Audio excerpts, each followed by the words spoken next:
Hello guys, welcome back to our channel. This side Sakshi Pradhan with you all. I hope आप सभी बहुत अच्छे होंगे. आज हम क्लास 11 के चैप्टर फर्स्ट के बारे में डिस्कस करेंगे. उसका पहला टॉपिक है What is economic? Economic is the study of economic issues arises. Okay, out of the fact that resources are scarce in relations to our needs and desire, and the scarce resources have alternative use. अब आप ये सोच रहे होंगे कि ma'am समझाने की जगह पढ़ा क्यों रही हैं, अभी रीड क्यों कर रही हैं. रीड करने का मेरा एक ही मोटिव है कि ये जो 4 पॉइंट है ये आपको हाईलाइट हो जाए अच्छी तरीके से. तो हम इस चारों पॉइंट के पहले लिख लेते हैं, फिर डिस्कस करेंगे. तो पहला जो हमारा पॉइंट है वो ये है कि study of economic issues arises. तो इकोनॉमिक्स किस चीज को स्टडी करता है? जो हमारे इकोनॉमिक्स के प्रॉब्लम्स या इकोनॉमिक्स के इश्यूज है उस जो बढ़ रहे हैं उसको स्टडी करने में हेल्प करता है. इश्यूज को हम बोल सकते हैं प्रॉब्लम्स. प्रॉब्लम्स भी हम इसको बोल सकते हैं. ठीक है. उसके बाद है हमारा next resources are scarce. Resources are scarce का क्या मतलब है? रिसोर्सेज की कमी होना. ठीक है. जैसे कि अगर हम रिसोर्सेज में बात करें, रिसोर्सेज मोस्टली 2 ही टाइप के होते हैं. पहला होता है नेचुरल रिसोर्सेज, ठीक है, और दूसरा होता है मैन मेड रिसोर्सेज. अगर हम बात करें नेचुरल रिसोर्सेज की, तो नेचुरल रिसोर्सेज का मतलब ये है जो हमें नेचर से रिसोर्सेज मिलते हैं, जैसे कि वाटर, ठीक है, रॉक्स, सॉइल, ये सब चीजें. ठीक है. अगर हम बात करें मैन मेड रिसोर्सेज की, तो मैन मेड रिसोर्सेज वो रिसोर्सेज हैं जो मैन बनाता है, जो मैन क्रिएट करता है, जैसे कि table, chair, teddy bear, window, ये सब चीजें जो मैन बनाते हैं उसको हम मैन मेड रिसोर्सेज कहते हैं. अगर हम ये बोले कि रिसोर्सेज आर स्क्योर, मतलब रिसोर्सेज की कमी है. ठीक है. Next is your relations to our needs and desire. किसके रिलेशंस में? नीड्स के. किसके नीड्स और किसके डिजायर? हमारे ह्यूमन बीइंग के. हम इसको बोल सकते हैं unlimited human wants. Unlimited human wants. ठीक है. कि जो ह्यूमन वांट्स है वो क्या है? अनलिमिटेड है, जिसकी कोई भी लिमिट नहीं है. इसको हम एग्जांपल की तरह समझते हैं.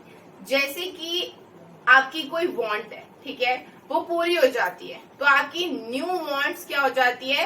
दोबारा से आ जाती है. मतलब वांट्स एक कंप्लीट होने के बाद मल्टीपल वांट्स स्टार्ट हो जाते हैं अपने आप डेवलप्ड होना. ये ह्यूमन नेचर है. ठीक है.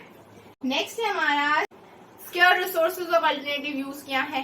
पहले हम समझते हैं अल्टरनेटिव यूज को. स्क्योर रिसोर्सेज तो आपने समझ ही लिया है. अब भाई अल्टरनेटिव यूज क्या होते हैं? अल्टरनेटिव यूजेस क्या होते हैं इसको हम एग्जांपल से समझेंगे. जैसे कि ले लेते हैं लैंड. ठीक है. लैंड के काफी सारे यूजेस हैं. जैसे कि ले लेते हैं हॉस्पिटल. ठीक है.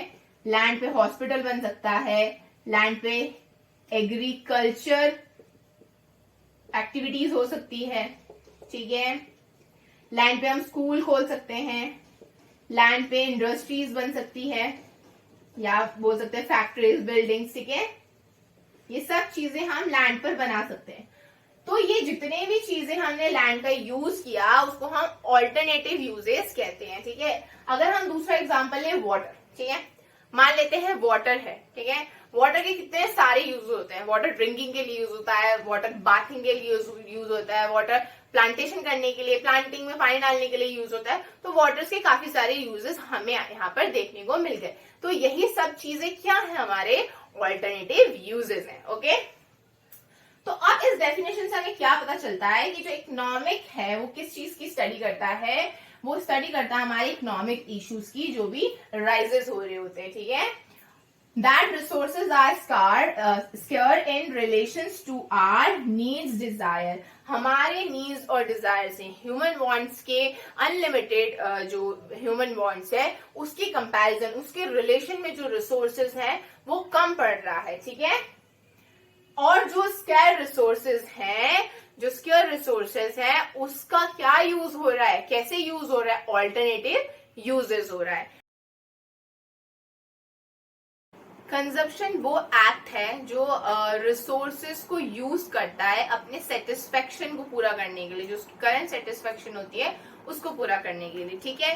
तो अब हम देखते हैं कि कंजप्शन में काफी सारी एक्टिविटीज आ जाती हैं, जैसे कि पहला है हमारा कंज्यूमर, दूसरा है हमारा प्रोड्यूसर, तीसरा है हमारा सर्विस होल्डर और चौथा है हमारा सर्विस प्रोवाइडर। हम एक एक करके इन सभी चीजों को डिस्कस करेंगे, ठीक है। तो पहली चीज हमारी क्या है, कंज्यूमर। कंज्यूमर क्या होता है?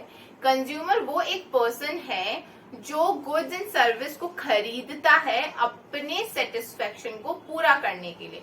जो वो गुड्स एंड सर्विसेज खरीदता है उसको कंज्यूम करता है अपने सेटिस्फेक्शन को पूरा करने के लिए, उसको हम कहते हैं कंज्यूमर, ठीक है। अब नेक्स्ट बात करते हैं प्रोड्यूसर की। प्रोड्यूसर अब वो पर्सन है जो सामान को, जो चीजों को, गुड्स एंड सर्विसेज को सेल करता है पैसे जनरेट करने के लिए, इनकम जनरेट करने के लिए, ठीक है। उसको हम क्या कहते हैं? उसको हम प्रोड्यूसर कहते हैं। नेक्स्ट है हमारा सर्विस होल्डर। सर्विस होल्डर क्या होता है? सर्विस होल्डर वो पर्सन है जो जॉब के अंदर या तो वेजेस के लिए या तो सैलरी के लिए, जिससे वो अपनी वांट्स को पूरा कर पाए, उसको हम क्या कहते हैं? सर्विस होल्डर कहते हैं। नेक्स्ट है हमारा सर्विस प्रोवाइडर। सर्विस प्रोवाइडर का कहने का मतलब है जो सर्विस हमें देता है।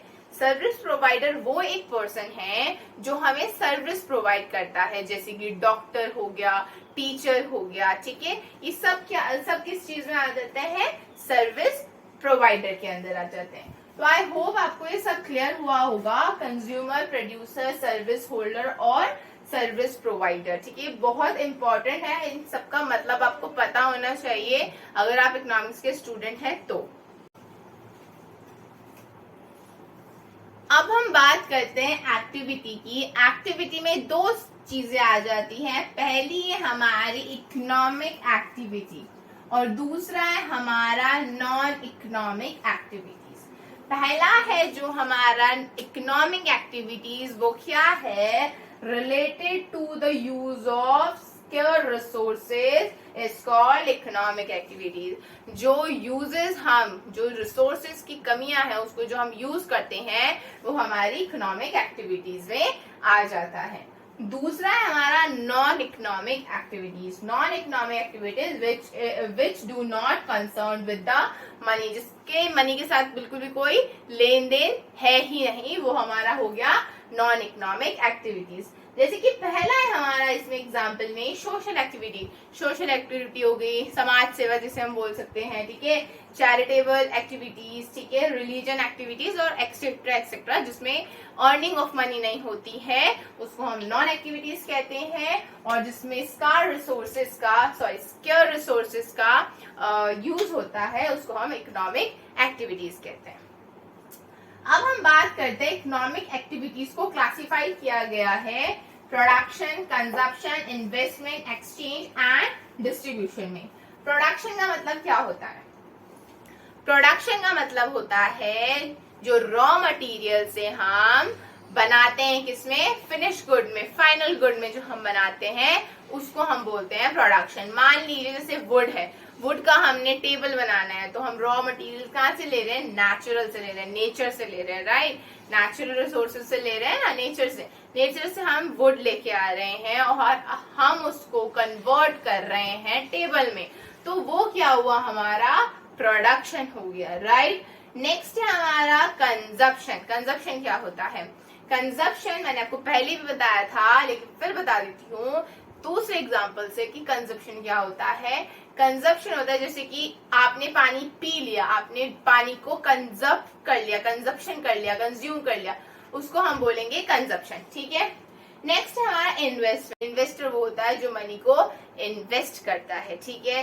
जैसे कि उसने इन फ्यूचर से पैसे चाहिए होंगे उस चीज के लिए, वो इन्वेस्ट पहले ही कर देता है, तो प्रॉपर्टी पे, बिल्डिंग पे, काफी सारी जगह पे इन्वेस्ट करता है। नेक्स्ट है एक्सचेंज। अब आप दुकान जा रहे हैं, ठीक है, आप शॉप गए और वहां पर आपको कुछ सामान लेना है, तो आप सामान ऐसे उठा के लेके आ जाएंगे, शॉपकीपर तो आपको मारेगा, है ना। लेकिन नहीं, अगर आप उसको पैसे देंगे और उसके बदले में आपको सामान लेके आएंगे तो वो एक्सचेंज के अंदर आ जाएगा। आपने उसको पैसे दिए और आपने उससे गुड्स ले लिया, कोई सर्विस ले लिया, तो वो क्या हो गया, आपका एक्सचेंज हो गया। तो इसमें किस चीज का एक्सचेंज हो रहा है, इसमें गुड्स एंड सर्विस का एक्सचेंज हो रहा है। किसके माध्यम से, किसके मीडियम से, मनी के मीडियम से, ठीक है। डिस्ट्रीब्यूशन, डिस्ट्रीब्यूशन क्या है, डिस्ट्रीब्यूशन आपका फैक्टर्स ऑफ प्रोडक्शन आपने पढ़ा होगा, लैंड, लेबर, कैपिटल, एंटरप्रेन्योरशिप, ये सभी चीजें उसमें आ जाती हैं, ठीक है। जिसमें वेजेस, इंटरेस्ट, प्रॉफिट, ये सब चीजें आ जाएंगी, ठीक है।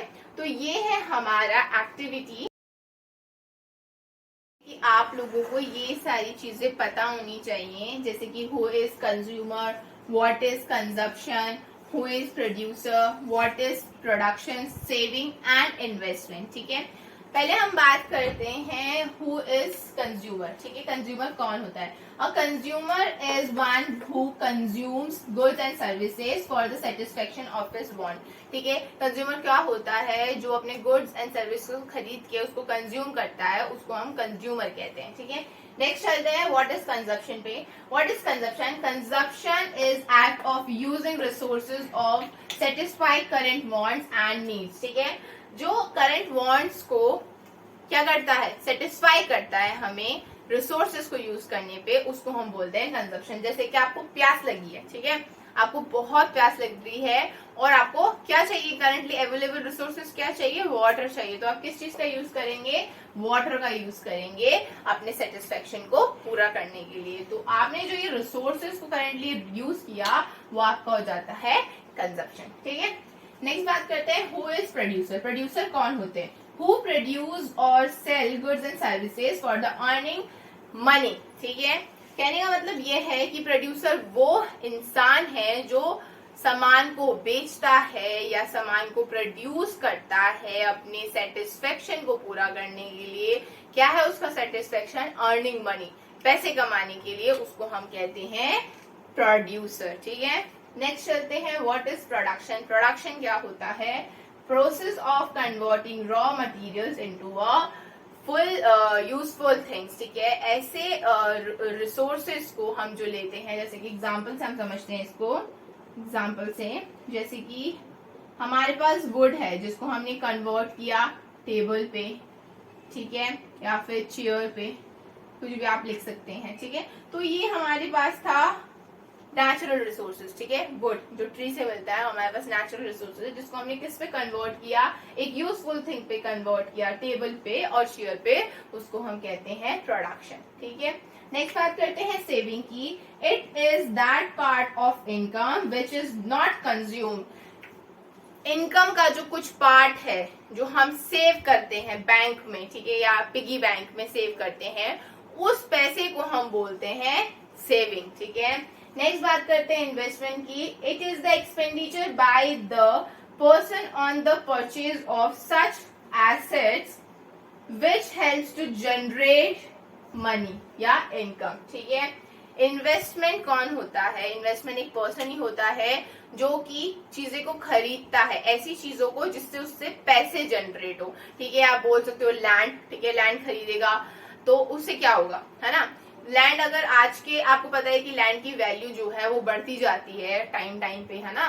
तो आज उसने अगर लैंड खरीद के रख लिया तो आने वाले टाइम पे क्या पता उस लैंड की जो रेट है वो कितनी। मुझे ऐसा लगता था कि आप लोगों को ये सब चीजें पता होनी चाहिए, तो इसलिए मैंने इन सब चीजों को आपको करवाया, जो कि 1-2 मार्क्स में आपको एनसीईआरटी के जो सीबीएसई का जो क्वेश्चन पेपर है या पेपर्स है उसमें पूछ सकते हैं।